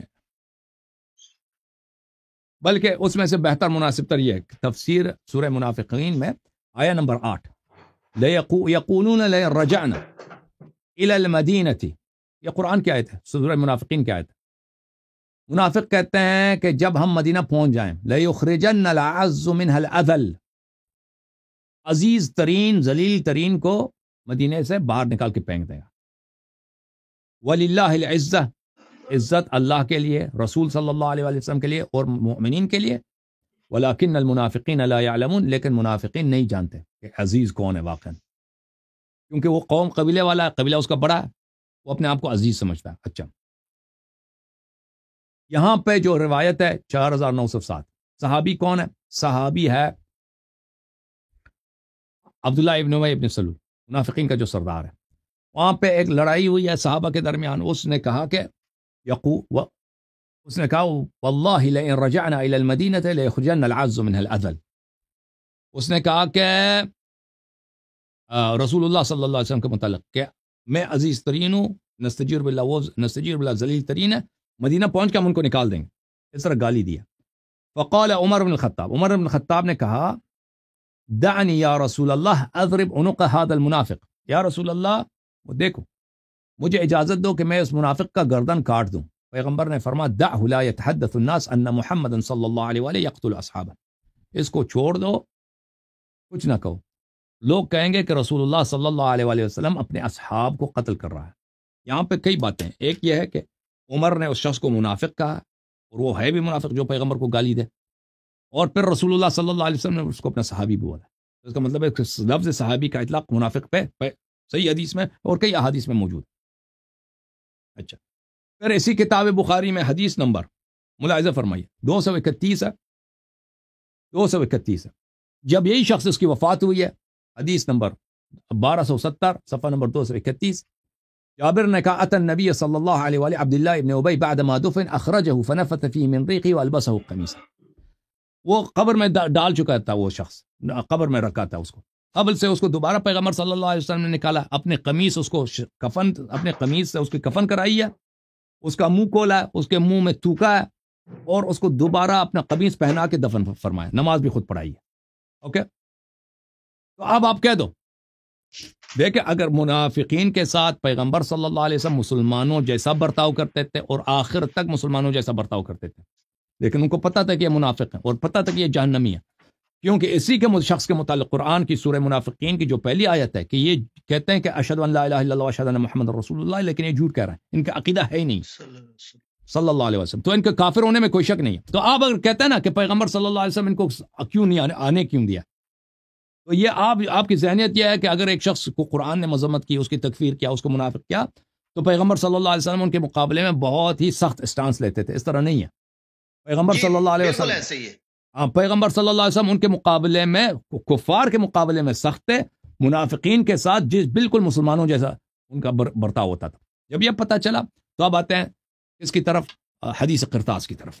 دیکھیں حدیث قرطاس ہے، پیغمبر صلی اللہ علیہ وسلم بستر پہ، وہ فرما رہے ہیں کہ قلم کاغذ لے کے آؤ تاکہ میں قلم کا وصیت لکھ دوں، ایک ایسی وصیت لکھ دوں جس کے بعد تم کبھی گمراہ نہ ہو جاؤ۔ اچھا، یہاں پہ عمر صاحب نے کہا کہ حسبنا کتاب اللہ، اور پھر وہاں پہ شیخ شور مچایا گیا۔ بعض صحابہ روایت میں ہے کہ اس صحابہ کہنے والا کون تھا، اس پر ہمارے دلائل ہیں، ابھی اس کو بیان کرنے کا وقت نہیں ہے۔ بہرحال کہ یہ نستجیر بالحزیان کہہ رہے ہیں۔ آپ کا سوال کیا ہے کہ ان کو وہاں آنے نہ دیا جاتا، ان کو آنے نہ دیا جاتا، ان کو یعنی پیغمبر نہ آنے دیا جاتا۔ دوسرے جو صحابہ ہیں سب، جو دیکھیں حضور پاک صلی اللہ علیہ وسلم تو بیماری کی حالت میں تھے، جو صحابہ ہیں انہیں تو پتا تھا کہ ان کے اعمال اضف ہو چکے ہیں، جیسے بقول آپ نے کوٹ کیا ہے 2 دفعہ کہ پیچھے قرآن کی آیات میں، تو اس وقت شریعت میں مداخلت کرنے کی کسی منافق کو اجازت نہیں ہے۔ آپ کہتے ہیں نا ان کے حوالے دیتے ہیں، لیکن اس کام میں مداخلت نہیں کرنی چاہیے تھی۔ یہ ہو ہی نہیں سکتا کہ سارے صحابہ موجود ہوں، مولا علی شیر خدا موجود ہوں اور حضرت عمر رضی اللہ تعالیٰ نے مداخلت کی ہے، یہ ایسی بات ہضم نہیں ہو سکتی۔ اللہ یاری صاحب اس بات کو آپ سوچیں۔ یہ تو آپ کے بخاری میں موجود ہے، یہ واقعہ جو پیش آیا نا ابھی جن الفاظ کے ساتھ میں نے بیان کیا، اس میں تو آپ کہتے ہیں کہ نہیں ہوا ہے، یہ تو بالکل تاریخ کے خلاف۔ کیوں صحابہ خاموش رہے؟ وہ الگ بات ہے۔ آپ سن لیں جواب سن لیں، اس کا جواب سن لیں۔ یہ کہ کہنا یہ واقع نہیں ہوا ہے، یہ تو فریقین کا اجماع ہے، کوئی بھی نہیں کہتا یہ واقعہ پیش نہیں آیا۔ یہ واقعہ بالکل پیش آیا، واقع ہوا ہے، واقع انہی الفاظ کے ساتھ جو میں نے بیان کیا پیش آیا۔ یہ کہنا کہ یہ واقع نہیں ہوا، یہ آپ کے آپ یہ کہتے ہیں آپ کو عجیب لگتا ہے، وہ کوئی دلیل نہیں ہوتی۔ دنیا میں بہت ساری چیزیں ہیں جو آپ کو شاید سمجھ نہ آئے، وہ لیکن وہ حق ہے، وہ واقع ہوئے۔ رسول اللہ ان کو آگے دیکھیں، جب پیغمبر، میں نے بار بار آپ کو سمجھایا، تفصیل کے ساتھ سمجھایا کہ رسول اللہ صلی اللہ علیہ وسلم منافقین کے ساتھ، وہ منافق جن کے متعلق سورہ منافقین نازل ہوا، ان کے ساتھ مسلمانوں جیسے برتاؤ کیا ہے، تو آپ کہتے ہیں ان کو خود جب پیغمبر نے اسلامی قوانین چینج نہیں ہو سکتے، اسلامی قانون چینج نہیں ہو سکتے، حضور قانون پیغمبر مداخلت نہیں کرنی چاہیے تھی۔ اب بھائی سن لو، پلیز مجھے بات کرنے دو۔ ایک بات ہے کہ نہیں آنے دیا نہ جائے، والے کو اس کا جواب دے دوں کہ وہ آ گئے، ابھی ان کو کیوں آنے دیا گیا، پھر بات کرتے ہیں کہ ان کے ساتھ کیا برتاؤ ہونا چاہیے تھا۔ سن لو، یہ 2 مختلف سوال ہیں۔ جہاں تک نہ آنے کا تعلق ہے، یہ تو پیغمبر صلی اللہ علیہ وسلم کا سیرہ میں نہیں ہے کہ اگر کوئی منافق ہے وہ آ نہیں سکتا۔ پیغمبر صلی اللہ علیہ وسلم کے پاس کافر بھی آتے تو ان کو منع نہیں کرتے بھائی، کافروں کو منع نہیں کرتے تھے بھائی۔ وما للذين كفروا من قبلك مهطعين عن الشمال وعن اليمين عزين ايطمع كل امرئ منهم ان يدخل جنة نعيم۔ قرآن کی آیت ہے کہ کیا ہو گیا کہ کافر آپ کے چاروں طرف بیٹھ جاتے ہیں، کافر بیٹھ جاتے ہیں آپ کے چاروں طرف۔ وما للذين كفروا قبلك مهطعين عن اليمين وعن الشمال عزين، حلقہ لگاتے ہیں پیغمبر کے ارد، اور یہ کیا سمجھیں جنت جائیں گے؟ تو پیغمبر صلی اللہ علیہ وسلم کو منع تو نہیں کرتے تھے، کافر بھی آ جاتا وہ اس کو آنے دیتے تھے، کہ ان کو آنے کیوں دیا گیا؟ تو پیغمبر صلی اللہ علیہ وسلم کا میں نے بار بار کہہ دیا کہ کفار کے ساتھ اور منافقین کے ساتھ وہ بہت اچھا خلق سے پیش آتے تھے، اگر کوئی آتا ہے تو کافر کو بھی آنے دیا جاتا تھا۔ اب منافقین کے ساتھ پیغمبر صلی اللہ علیہ وسلم بالکل مسلمانوں جیسا برتاؤ کرتے۔ اب پیغمبر باتیں اس حدیث قرطاس کی طرف کہ دیکھیں رسول اللہ صلی اللہ علیہ وآلہ وسلم نے کہا کہ میرے قلم کاغذ لے کے آؤ۔ یہ صرف عمر نہیں تھے، صحابہ 2 حصوں میں بٹ گئے۔ اگر آپ سمجھتے ہیں کہ صرف عمر تھے وہاں پہ مخالف اس کے لکھا جائے، یہ نہیں ہے، صحابہ نے آپس میں جھگڑا کیا، آواز بلند کیا، ٹھیک ہے نا، کہ بعض کہتے ہیں دیا جائے، بعض کہتے ہیں نہیں آنے دیا جائے۔ تو اگر کہتے ہیں کہ ایک فرد ہے تو باقی صحابہ بزدل ہیں، ٹھیک ہے نا بھائی، اگر ایک فرد ہے بھائی اس کو کچھ کر کے وہاں سے نکال کر کچھ کیا جا سکتا ہے، لیکن جب 2 گروہ بن چکے ہیں اور ہمیں پتہ نہیں تاریخ میں اکثریت کس کی ہے، بعد کے حالات بتاتے ہیں اکثریت انہی گروہوں کی ہیں جو وصیت نہیں لکھنا دینا چاہتے تھے، جو اکثریت انہی کے ساتھ ہے۔ تو اس حالت میں رائے حل کیا؟ اس حالت میں رائے حل، اگر آپ کہتے ہیں جھگڑا ہو جائے تو سب سے پہلے رسول اللہ صلی اللہ علیہ وسلم کے حکم کے بغیر جھگڑا کرنا حرام ہے، جب پیغمبر موجود ہے نا، امیر المومنین صاحب کی بہادری میں کوئی شک نہیں ہے، لیکن پیغمبر صلی اللہ علیہ وآلہ وسلم کے فرمان کے بغیر وہ ان کا ہاتھ تلوار کی طرف نہیں جا سکتا. پیغمبر وہاں موجود ہیں، وہ اگر حکم دیں، جی انہوں نے حکم نہیں دیا کہ ان کو قتل کرو. پیغمبر صلی اللہ علیہ وآلہ وسلم نہیں جو بھی مسئلہ تھا ان کے ذہن شریف میں ہے کہ اگر ابھی میں بھی مستر مرگ میں ہوں، ابھی جنگ شروع ہو جائے، یہاں پہ جنگ شروع ہو جائے، مدینہ کی گلیوں میں خانہ جنگی ہو جائے، یہ اس سے شاید اسلام ہی نابود ہو جائے، اس سے شاید مثلا بالکل لوگ دوبارہ مرتد ہو جائیں، جو بھی مسئلہ ان کے ذہن میں. پیغمبر نے یہ حکم نہیں دیا، ٹھیک ہے نا. لیکن یہ اس بات کو نفی نہیں کرتا کہ جن لوگوں نے وصیت نہیں لکھنے دیا انہوں نے قرآن کی مخالفت کیا، انہوں نے رسول صلی اللہ علیہ وسلم کی عدم اطاعت کی، اور انہوں نے امت کے ساتھ غداری کیا. کیونکہ پیغمبر نے جملہ یہ تھا کہ اگر میں وصیت لکھ دوں تم کبھی گمراہ نہ ہو جاؤ گے، اور انہوں نے یہ نہیں لکھنے دیا. یہ قرآن کے ساتھ غداری ہے، یہ اسلام کے ساتھ غداری ہے، اور رسول اللہ صلی اللہ علیہ وسلم کی معصیت ہے. پھر انہوں نے یہ جملے جو کہیں کہ حسبنا کتاب اللہ ہمارے کافی ہے، یہ کفر ہے. کتاب اللہ کافی نہیں ہے. کتاب اللہ خود کہہ رہا ہے کہ میرے رسول سے ما آتاکم الرسول فخذوہ وما نہاکم عنہ فانتہوا. اسلام ہی یہی ہے کہ قرآن کے ساتھ رسول اللہ صلی اللہ علیہ وسلم کی طاعت ہے. اگر صرف قرآن کافی نہیں ہے، یہ سب مسلمان جانتے. کسی مسلمان کا یہ عقیدہ نہیں ہے. اگر آج کوئی شخص کہہ دے کہ میں حدیث کو نہیں مانتا، میرے لیے کتاب کافی ہے، سب مسلمان کہیں گے یہ کافر ہے. تیسری بات یہ ہے کہ میرے بھائی کہ جن لوگوں نے وہاں پہ اس مجلس میں کہہ دیا کہ رسول اللہ صلی اللہ علیہ وسلم ہیزیان کہہ رہے ہیں، تو پھر تو گالی دینا پیغمبر کو، اگر گالی دیا جائے نا، اس کا کیا ہے، اس کا حکم آپ جانتے ہیں. تو اس حالت میں دیکھیں جب جھگڑا ہو رہا ہے تو وہاں پہ وصیت لکھنا ناممکن ہے. ٹھیک ہے نا، وصیت لکھنا وہاں پہ نہ. آپ کسی بھی کی جگہ پہ جائیں نا، ایک شخص وہاں پہ بیمار ہے، اگر وہاں وصیت وہ شخص لکھانا چاہیں، اور لوگ آپس میں لڑ رہے ہیں، جب اس مجلس میں وصیت نہیں لکھا جا سکتا، وہاں پہ وصیت نہیں لکھا جا سکتا. تو شیعہ حدیث میں یہی ہے کہ رسول پاک صلی اللہ، بلکہ مخالفین کے حدیث میں ہے کہ پیغمبر صلی اللہ علیہ وسلم نے ان کو نکال دیا. پھر شیعہ حدیث میں ہے کہ اس رات کو پیغمبر نے امیر المؤمنین علیہ السلام کو بلایا، سلمان، ابو ذر، مقداد، عمار، ان لوگوں کو شاہد بنایا، اپنا وصیت لکھا دی. اس میں 12 اماموں کے امامت نام لے کر سب کا نام لکھا دیا پیغمبر صلی اللہ علیہ وسلم. تو وصیت لکھا گیا، لیکن اس مجلس میں ناممکن تھا لکھنا، کیونکہ وہاں پہ تو لڑائی ہونی تھی اس وقت، اور لڑائی ہونا تھا تو بھائی اللہ جانتا کہ پھر اسلام کا کیا بنتا، کون مرتا کون زندہ بچتا وہاں سے، اور اسلام آج ہمارے پاس مسلم ہوتا نہ ہوتا اللہ جانتا ہے اس کو. بہرحال پیغمبر نے لڑائی کو حکم دیا. جی اب میں آخری دلیل کی طرف جاتا ہوں. تو یہ میری آخری دلیل ہوگی، اور یہ قرآن سے ہوگی. میری اللہ پاک سے دعا ہے کہ اللہ پاک آپ کو اور مجھے سچ کہنے کی توفیق دے، اور آپ کی عزت میں اللہ پاک اضافہ کرے. اور اگر میں غلط ہوں تو مجھے ہدایت پہ لائیں، اگر آپ میں کوئی کمی ہے تو اللہ پاک آپ کی بھی وہ اصلاح کرے. دیکھیں، میرا اور آپ کا مقصد ایک ہی ہے، کہ ہم سیدھے راستے پر چلیں اور جنت میں جائیں، اور حضور پاک صلی اللہ علیہ وسلم کی امت بھی جنت میں جائے. اگر آپ ان سے غصہ کرتے ہیں تو وہ مولا علی شیر خدا پنجتن پاک کی خاطر آپ کرتے ہیں کہ حضرت مائی فاطمہ رضی اللہ تعالیٰ عنہ سے انہوں نے زیادتی کی، آپ اس وجہ سے غصہ کرتے ہیں. اگر ہم محبت کرتے ہیں تو ہم حضور پاک صلی اللہ علیہ وسلم کی وجہ سے محبت کرتے ہیں کہ یہ حضور پاک صلی اللہ علیہ وسلم کے یار ہیں. اب میں آ رہا ہوں آخری دلیل کی طرف، اور قرآن سے جو ان کے لیے میں ثابت کرنا چاہتا ہوں کہ ان کا ایمان ثابت کروں گا اس دلیل سے، اور جو کچھ آپ نے بولا ہوا ہے اس میں سے ہی کہوں گا. کچھ شاید آپ کی زبان جو ہے اردو لغت کو اتنا نہیں سمجھ رہی. پچھلی دفعہ شیخ شبیر صاحب نے بڑی تفصیل سے آپ کو سمجھانے کی کوشش کی ہے، بڑی تفصیل سے، لیکن آپ تھوڑا سا یہ بھی ہے کچھ کہ آپ اپنی بات پر ڈٹے رہتے ہیں. کبھی کسی بات مخالفین کی بھی بات سوچ لیے، اس میں آپ کا ہی فائدہ ہے. ہو سکتا ہے کہ کل قیامت والے دن صرف 1% ہی میں کہتا ہوں، 1% کہہ لیں، 99% آپ ٹھیک کہہ لیں اپنے آپ کو. اگر 1% کل قیامت والے دن آپ غلط ثابت ہو گئے تو پھر کہاں جائیں گے؟ تھوڑا سا سوچنا چاہیے، کہ بیچ میں گیپ نکالنا چاہیے کہ مخالفین کی بھی کتب جو کیا کہہ رہی ہیں. اگر میں آج کوئی کام کر رہا ہوں تو مجھے کیا ضرورت ہے کہ میں تو حق سچ کی تلاش میں ہوں. اب میں آپ کے آخری حوالے کی طرف جا رہا ہوں، آخری دلیل کی طرف، اور ان کا ایمان میں ثابت کروں گا قرآن سے.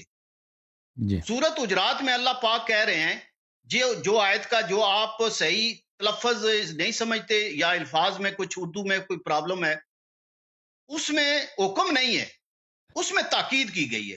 تاکید کا مطلب کیا ہوتا ہے؟ تاکید میں کلیئر کٹ جو ہے وہ حکم لاگو نہیں ہوتا۔ جب حکم لاگو ہی نہیں ہوتا، اس آیت کی کوئی اہمیت اس طرح سے نہیں ہے۔ میں اس آیت کی اہمیت کو ختم نہیں کر رہا، لیکن جس طرح آپ کہہ رہے ہیں کہ یہ ان کو کافر ثابت کر رہی ہے، اس وجہ سے بالکل آپ رانگ جا رہے ہیں۔ اس آیت میں صرف تاکید کی گئی ہے۔ تاکید اس طرح کی گئی ہے کہ اگر ایسا کام کرو گے تو میں آپ کو سزا دے سکتا ہوں۔ اگر دوبارہ بھی کریں گے نا تو اللہ تعالیٰ نے یہ فیصلہ نہیں فرمایا کہ آپ کافر ہو جائیں گے یا آپ کافر ہو گئے، ایسی بات اللہ تعالیٰ نے نہیں کی۔ اسی آیات کے آگے چل کے اللہ تعالیٰ کہہ رہا ہے کہ مسلمانوں کا مذاق نہ اڑاؤ، بھائیوں کا مذاق نہ اڑاؤ۔ کیا جب ہم لوگ مذاق اڑاتے ہیں تو کافر ہو جاتے ہیں؟ اللہ پاک کہہ رہا ہے کہ نام نہ بگاڑو۔ اسی آیات کے آگے جا کے اللہ تعالیٰ کیا کہہ رہا ہے؟ نام نہ بگاڑو۔ کیا ہم نام بگاڑتے ہیں تو کافر ہو جاتے ہیں؟ تیسرا آگے ثبوت ہے، اللہ تعالیٰ کہہ رہا ہے کہ انصاف کرو، میں انصاف کرنے والوں کو پسند کرتا ہوں۔ کیا ہم انصاف نہیں کرتے تو کافر ہو جاتے ہیں؟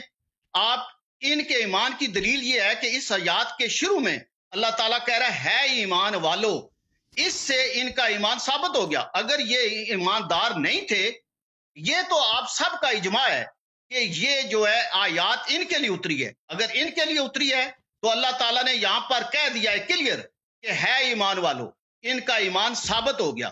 اللہ یاری صاحب آپ جو مرضی کہتے رہیں، آج میں اس آیات سے ثابت کر کے جا رہا ہوں ان کا ایمان۔ اب آپ چاہے ہنسیں۔ ہاں، ایک اور بات، اگر آپ اس بات کو نہیں مانیں گے نا تو یہ قانون آپ پر لاگو ہو جائے گا آگے چل کے۔ جب آپ نام بھی بگاڑتے ہیں، عمری کہتے ہیں، آپ مسرف بھی اڑاتے ہیں، تو پھر کیا آپ اللہ معاف کرے یہ قانون پھر آپ پر لاگو ہو جاتا ہے؟ کیا یہ مناسب ہے؟ ٹھیک ہے، آگے چلے۔ آپ آخری بات ہے، چاہے میری کال کاٹ دیں یا میں سنتا رہوں، لیکن اس جگہ پہ آج کے بعد میں یہ کہوں گا کہ کسی تھمب نیل پہ آپ یہ نہ کہیں کہ ان کا ایمان جو ہے یا یہ ان کا حذف ہے یا یہ کافر ہے یا اس طرح کی کوئی بات نہیں آپ کر سکتے۔ کلیئر کٹ اللہ تعالیٰ نے کہا ہے کہ ہے ایمان والو، انہیں مخاطب کر کے۔ جب آپ کا اجماع ہے کہ یہ آیات ان کے لیے اتری ہے، ان کے لیے اتری ہے، تو اللہ تعالیٰ نے کہا ہے ایمان والو۔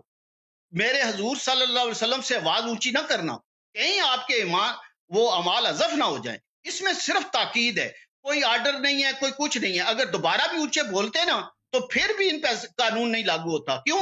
کہ وہ آگے بھی اللہ تعالیٰ نے کہا ہے کہ میری مرضی، جس طرح میں نے آگے کہا ہے کہ مذاق اڑاتے ہیں تو کیا ہم کافر ہو جاتے ہیں؟ کیا نام بگاڑتے ہیں تو ہم کافر ہو جاتے ہیں؟ کیا ہم انصاف نہیں کرتے تو کافر ہو جاتے ہیں؟ نہیں۔ اسی طرح یہ بھی ہے کہ اللہ تعالیٰ نے صرف کہا ہے، اللہ تعالیٰ نے آگے جا کے معیار کیا بتایا ہے کہ جو میرے حضور صلی اللہ علیہ وسلم سے آواز نیچی رکھتے ہیں میں ان کو پسند کرتا ہوں۔ پھر اللہ تعالیٰ نے کہا ہے کہ جب حضور پاک صلی اللہ علیہ وسلم اجرے کے اندر ہوتے ہیں تو باہر سے آواز مت دیں۔ یہ اللہ تعالیٰ کا پیار ہے اپنے محبوب سے۔ کسی جگہ پہ بھی اللہ تعالیٰ نے اس آیات میں سختی سے وہ آرڈر نہیں دیا، آرڈر بالکل نہیں دیا۔ یہ کہا ہے کہ یہ لوگ کم عقل ہیں جو باہر سے آوازیں دیتے ہیں، اتنا کہا ہے، لیکن پھر بھی یہ نہیں کہا کہ یہ کافر ہے۔ جی آپ جواب دیں۔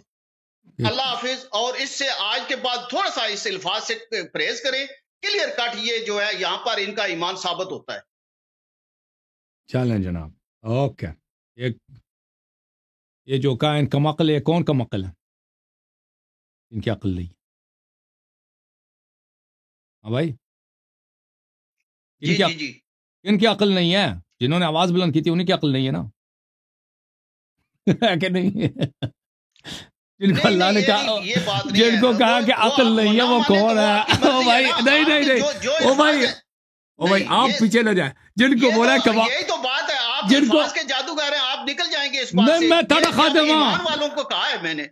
او بھائی جب کہا ہے کہ جو لوگ آواز بلند کرتے ہیں، دیکھیں جو گلی سے آواز بلند کرتے ہیں وہ کم عقل ہے۔ وہ کم عقل کون ہے؟ میں نے کہا ہے کہ آپ آگے جا کے وہ جو لوگ مقصود لڑاتے ہیں بھائی وہ کم عقل کون ہے؟ وہ کم عقل کو کوئی امام مانتا ہے اپنا؟ جن کو چلے کہ مان او بھائی او جائے بھائی، جو اس کو کم عقل بولا ہے تم اس کو کیوں افضل اس کو کیوں اپنا امام مانتے ہو؟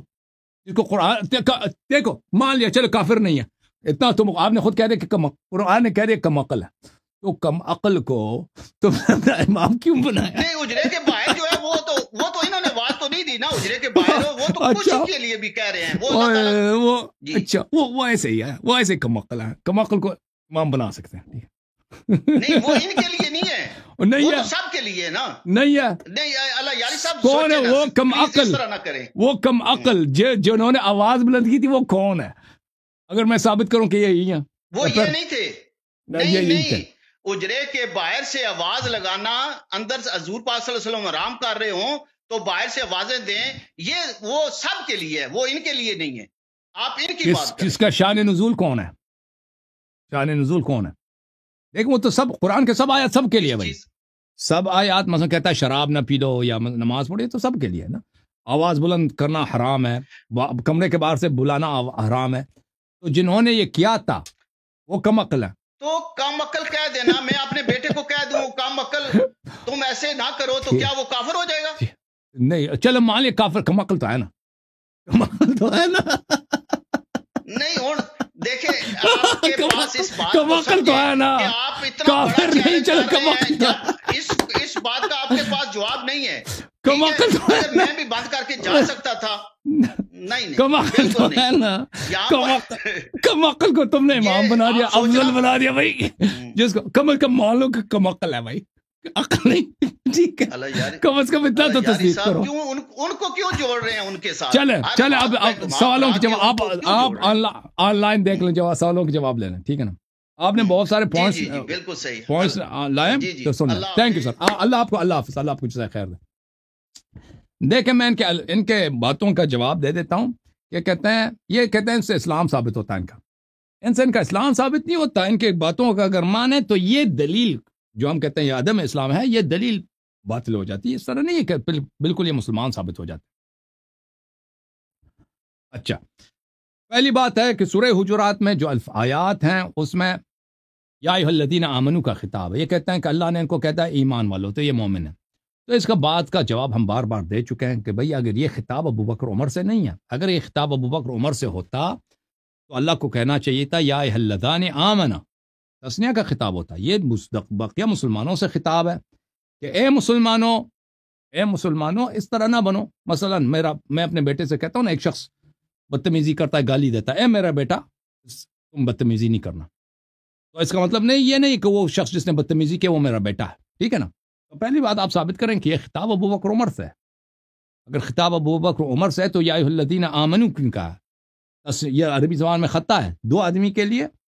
جیسے اگر میں اردو زبان نہیں ہوں نا، اگر میں کہتا ہوں ابا کاتی ہے، ابا کاتی ہے، اماں پیتا ہے، تو آپ کہیں گے کہ یہ اردو غلط ہے۔ تو اسی طرح عربی زبان میں دو آدمی کے لیے جمع کا صیغہ یہ خطہ ہے، پہلی بات ہے۔ دوسری بات ہے کہ چلے مان لیتے ہیں ابو بکر عمر کے سے خطاب ہے، تو قرآن مجید میں یا ایھا الذین آمنوا منافقین کے لیے خطاب ہوتا ہے۔ ملاحظہ فرمائیے، کتاب الایمان ہے ابن تیمیہ صاحب کے، المکتب الاسلامی میں چھپی ہے سنہ 1996 میں۔ یہاں پہ فرماتے ہیں یا ایھا الذین آمنوا کا جو خطاب ہے اس میں شامل ہوتا ہے من اظہر الایمان وان کان منافقا فی الباطن یدخل فی الظاہر۔ یا ایھا الذین آمنوا کے خطاب میں، یا ایھا الذین آمنوا کے خطاب میں یدخل فی ہے، جو شخص ظاہر میں مسلمان ہوتا ہے باطن میں کافر ہوتا ہے، اس خطاب قرآن میں یہ واقع ہے۔ وہذا متفق علیہ بین اہل السنہ، یہ اہل سنت میں بات اجماعی ہے کہ یہ خطاب صحیح ہے۔ اچھا، ملاحظہ فرمائیے، کتاب تفسیر القرآن لابن ابی زمانین المجلد الرابع، شاب الناشر الفاروق الحدیث للطباعۃ والنشر۔ اچھا، اس کتاب میں ملاحظہ فرمائیے تفسیر سورۃ الحجرات، تفسیر سورہ حجرات، یا ایھا الذین آمنوا لا ترفعوا اصواتکم۔ ملاحظہ فرمائیے کیا فرماتے ہیں؟ فرماتے ہیں کہ ان ناسا من المنافقین كانوا یاتون النبی صلی اللہ علیہ وسلم، منافق آتے تھے پیغمبر کے پاس، فیرفعون اصواتهم فوق صوته، اپنی آواز پیغمبر صلی اللہ علیہ وسلم کی آواز پہ بلند کرتے تھے، یریدون بذلک اذاه والاستخفاف به، رسول پاک صلی اللہ علیہ وسلم کی اذیت کرتے تھے اور ان کی بے حرمتی کرتے تھے اس طرح۔ فنسبهم الى ما اعطوا من الايمان في الظاهر، اللہ تعالیٰ نے ان کو یا ایھا الذین آمنوا، منافق کو یا ایھا الذین آمنوا کہا اس لیے ظاہر کے طور پر، کیونکہ منافق لسانن، زبانن، شفاہن، اپنی زبان کے طور پر یہ کہتے ہیں ہم مسلمان ہیں، تو اس لحاظ سے نہ کہ یہ حقیقت میں یہ مومن ہے۔ فقال یا ایھا الذین آمنوا، تو یہ واضح ہے کہ یا ایھا الذین آمنوا کا خطاب منافق کے ساتھ قرآن مجید میں ہے. ملاحظہ فرمائی انوار التنزیل و اسرار التعویل المعروف بتفسیر البیضاوی، تفسیر بیضاوی میں جلد نمبر 1 یہاں پہ ملاحظہ فرمائی، آپ کو لے کے چلتے ہیں. آیا ہے یا ایھا الذین آمنوا ان الذین آمنوا والذین ہادوا والنصارى والصابئین من آمن باللہ، جو لوگ ایمان لائے ہیں اور جو لوگ یہودی ہیں اور جو نصرانی ہیں اور جو سابعہ مذہب سے تعلق رکھتے ہیں، من آمن باللہ والیوم الآخر وعمل صالحا، جو ایمان لائے، ان میں سے جو ایمان لائے اور عمل صالح بجا لائے اور یوم جزا پہ ایمان لائے، تو کیا ہوتا ہے؟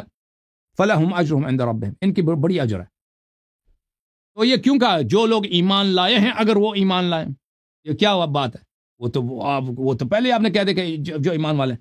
تو فرماتے ہیں ان الذین آمنوا بألسنتہم، جو لوگ زبانی طور پہ مسلمان ہیں ان کو ان الذین آمنوا کا، دل میں شاید وہ مومن نہیں ہے، اگر یہ ایمان لائیں دل سے بھی عمل صالح بجا لائیں ان کے اجر ہے. ٹھیک ہے نا؟ تو یہ قرآن مجید میں ان الذین آمنوا جو ہے اس کا خطاب منافق کے لیے بھی آتا ہے. ٹھیک ہے نا؟ تو کیا ہوا سورہ حجرات میں یا ایھا الذین آمنوا کا جو خطاب ہے، ہم پہلی بات ہم نے ثابت کرو کہ ابو بکر عمر سے خطاب ہے، آپ کے پاس کوئی دلیل نہیں. دوسری بات مان لیا ابو بکر عمر سے خطاب ہے، یا ایھا الذین آمنوا کا خطاب یہ منافق سے بھی ہوتا ہے قرآن مجید میں.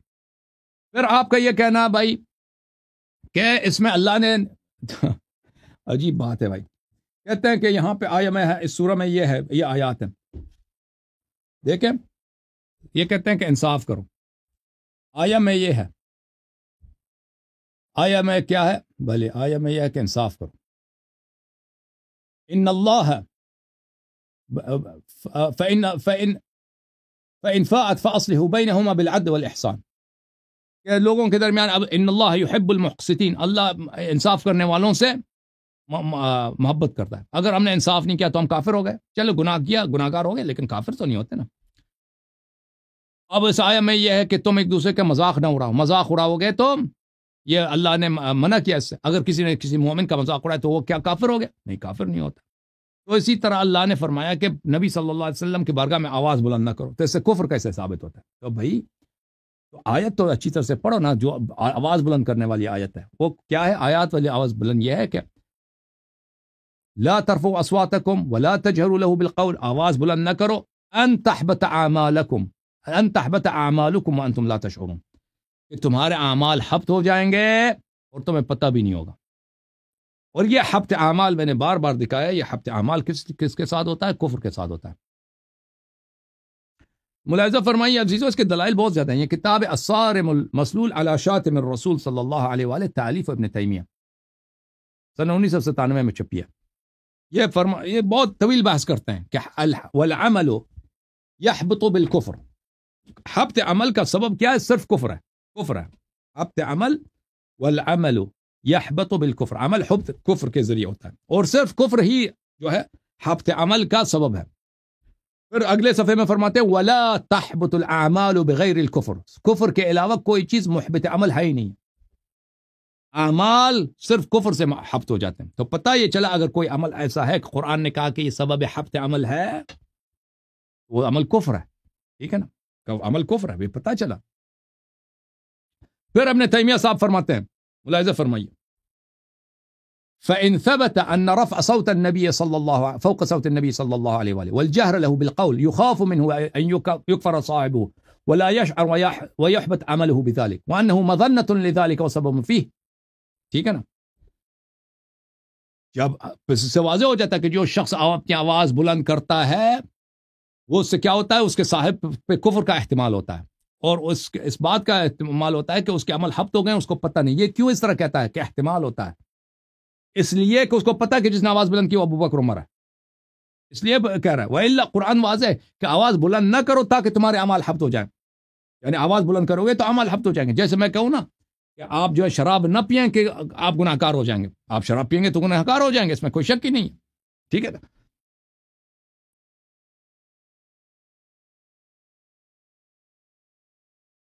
تفسیر القاسمی محاسن التأویل، محمد جمال الدین قاسمی صاحب کی تفسیر ہے. ملاحظہ فرمائیں یہاں پر لما كان عند اہل السنة المحبط للعمل الكفر خاصہ، اہل سنت کے نزدیک عمل کا محبط صرف کفر ہے. تو پتہ یہ چلا عزیز، اللہ تعالیٰ نے نہیں فرمایا کہ اگر تم کسی مومن کا مذاق اڑا دو گے تو تمہارا عمل حبط ہو جائے گا. اللہ نے یہ نہیں علی علی مولا علی علی مولا علی علی